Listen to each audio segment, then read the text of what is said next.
अल्पसंख्यक खासतौर पर मुसलमानों पर जो कहर टूटा है वो किसी से छुपा नहीं है कि hate speech, mob lynching, bulldozer द्वारा घरों को गिराने की घटनाएं आम हो गई हैं। खासतौर पर उत्तर प्रदेश में संभल में जो हुआ वो सबके सामने है। पुलिस के संरक्षण में निर्दोष लोगों की हत्या की गई और सरकार ने चुप्पी साध ली। हाल ये है कि मॉब लिंचिंग को रोकने की बजाय सत्ता में बैठे लोग आग में घी डालने का काम कर रहे हैं। उनकी जुबान से ऐसी बातें निकलती हैं जो नफरत को और बढ़ावा देती है। साल की शुरुआत में ही कई राज्यों में दुकानदारों को अपने नाम बोर्ड पर लगाने के लिए मजबूर किया गया। उत्तर प्रदेश में यति नरसिंहन ने बेहद घटिया बयान दिया, लेकिन सरकार इन बयानों पर कोई कार्रवाई नहीं कर रही। वक्फ जैसे बिल लाकर उनके धार्मिक अधिकारों को छीनने की कोशिश की जा रही है। माननीय श्री इकरा चौधरी जी। धन्यवाद सभापति महोदय, आपने मुझे इस विशेष चर्चा पर बोलने का मौका दिया। भारत के संविधान के 75वें वर्ष की चर्चा के मौके पर मैं सबसे पहले संविधान बनाने वालों की दूरदृष्टि को सलाम करती हूँ। एक युवा सांसद के तौर पर मैं अपनी उम्मीदों को संविधान के साथ जोड़कर खास तौर पर ये बताना चाहती हूँ कि आज हमारे देश में पिछड़े, दलित, अल्पसंख्यक समुदाय को किस तरह अपने संवैधानिक अधिकारों और आज़ादियों की हिफाजत के लिए हर रोज मुश्किलों का सामना करना पड़ रहा है। Doctor B.R. अम्बेडकर के कथन से अपनी बात रखना चाहती हूँ। उन्होंने कहा था, मुझे अपने भारतवर्ष पर फक्र है कि जिसके पास ऐसा संविधान है जो लोकतंत्र, समाजवाद और सेक्युलरिज्म को संजोता है। लेकिन आज ऐसा लगता है जैसे संविधान की किताब तो है पर इसे चलाने वालों का ईमान गुम हो गया है। आज हिंदुस्तान में हर वर्ग को किसी न किसी चुनौती का सामना करना पड़ रहा है, मगर अल्पसंख्यक खासतौर पर मुसलमानों पर जो कहर टूटा है वो किसी से छुपा नहीं है। ये लोग सिर्फ अपने मजहबी पहचान की वजह से निशाने पर हैं। संविधान का अनुच्छेद 15 कहता है कि किसी भी नागरिक के साथ धर्म, जाति या किसी और वजह से भेदभाव नहीं होना चाहिए, लेकिन हकीकत इसके उलट है। हालात इस कदर बिगड़ चुके हैं कि hate speech, mob lynching, bulldozer द्वारा घरों को गिराने की घटनाएं आम हो गई हैं। खास तौर पर उत्तर प्रदेश में, जहां ऐसा लगता है जैसे कानून के नाम पर जंगल राज चल रहा हो। संभल में जो हुआ वो सबके सामने है। पुलिस के संरक्षण में निर्दोष लोगों की हत्या की गई और सरकार ने चुप्पी साध ली। अल्पसंख्यकों पर हिंसा बढ़ती जा रही है, मगर सत्ता में बैठे लोग या तो आंखें मूंदे हुए हैं या फिर इन घटनाओं को बढ़ावा दे रहे हैं। हद तो तब हो जाती है जब न्यायपालिका की बात भी अनसुनी कर दी जाती है। सुप्रीम कोर्ट ने मॉब लिंचिंग पर 11 सूत्रीय निर्देश जारी किए थे। इसमें साफ कहा गया था कि राज्य सरकारें और पुलिस इस तरह की घटनाओं को रोकने और दोषियों पर सख्त कार्रवाई करने के लिए जिम्मेदार है, लेकिन आज भी इन निर्देशों पर अमल नहीं हो रहा है।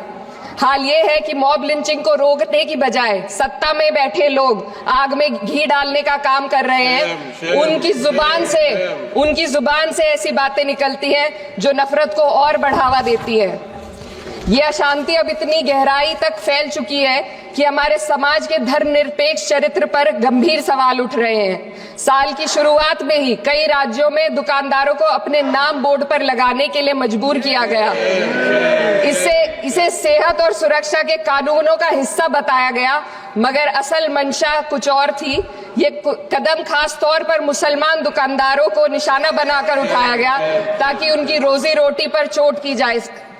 पिछले हफ्ते मुरादाबाद में एक मुस्लिम डॉक्टर को हिंदू बहुल्य मोहल्ले में घर खरीदने पर विरोध झेलना पड़ा। वजह बताई गई कि इससे मोहल्ले की सामाजिक शांति बिगड़ जाएगी। अब आप ही बताइए, क्या ये वजह सही है, जायज है? असल में ये छोटी बड़ी घटना इस बात का सबूत है कि सांप्रदायिकता को बढ़ावा देने वाले बयान और नीतियां हमारे समाज को अंदर से खोखला कर रही है। उत्तर प्रदेश में यति नरसिंहन ने बेहद घटिया बयान दिया, लेकिन सरकार इन बयानों पर कोई कार्रवाई नहीं कर रही। हेट स्पीच न केवल जनमानस के विचारों को प्रदूषित करती है, बल्कि इससे अब संवैधानिक पदों पर बैठे लोगों को भी प्रभावित कर दिया है। अभी हाल ही में माननीय उच्च न्यायालय इलाहाबाद के माननीय न्यायाधीश ने ऐसे बयान दिए जिसका संज्ञान खुद सुप्रीम कोर्ट को लेना पड़ा। संविधान के अनुच्छेद 29 और 30 ने अल्पसंख्यकों को उनके मजहबी और सांस्कृतिक हक दिए हैं ताकि वो अपनी पहचान को बचा सके और अपने संस्थान चला सके, लेकिन आज उन्हीं हकों पर हर तरफ से चोट की जा रही है। वक्फ जैसे बिल लाकर उनके धार्मिक अधिकारों को छीनने की कोशिश की जा रही है। आज अल्पसंख्यक समुदाय को संविधान द्वारा दिए गए अपने बुनियादी अधिकार पाने के लिए लंबी लड़ाई लड़नी पड़ रही है। ऐसे कई मामले अदालत ने न्याय देकर संविधान की रक्षा की है, लेकिन अदालती प्रक्रिया में जो समय लगता है उसकी वजह से देश के सामाजिक ताने बाने को भारी नुकसान उठाना पड़ता है। मिसाल के तौर पर इलाहाबाद हाई कोर्ट ने 2004 के मदरसा एक्ट को रद्द कर दिया था, जिससे मदरसों के संचालन पर सवाल उठे। हालांकि सुप्रीम कोर्ट ने बाद में इस फैसले को पलट दिया और एक्ट को वैध करार दिया, लेकिन इस प्रक्रिया में जो समय लगा उसने अल्पसंख्यकों को बेचैनी और संघर्ष के दौर में डाला है। इसी कड़ी में प्लेसेस ऑफ वर्शिप एक्ट 91 भी आता है और कई अन्य अधिकार, उन्हें भी इसी तरह अदालती लड़ाइयों में उलझाया जा रहा है। ये स्थिति न केवल अल्पसंख्यकों के अधिकारों की राह में रुकावट है, बल्कि justice delayed is justice denied जैसी कहावत को सिद्ध करती है।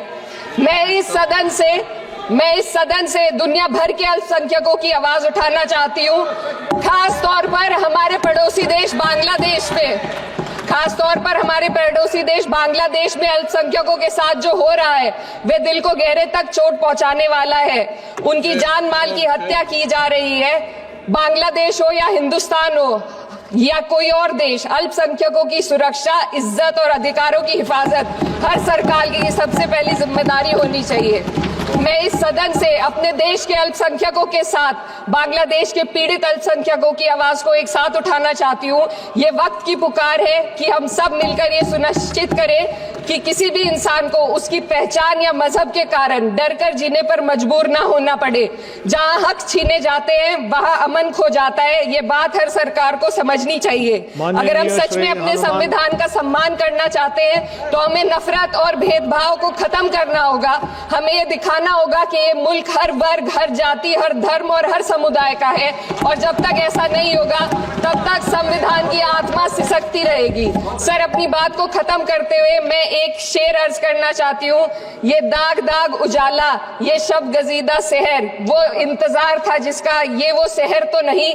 लेकिन अगर इस सदन में बैठे हम सभी सदस्य ये ठान ले कि हमें संविधान के मूल्यों को लागू करना है और उसे लागू करने का प्रयास करें, तो वह सुबह जरूर आएगी जिसके लिए लाखों भारतवासियों ने अपने जानों की कुर्बानी दी थी।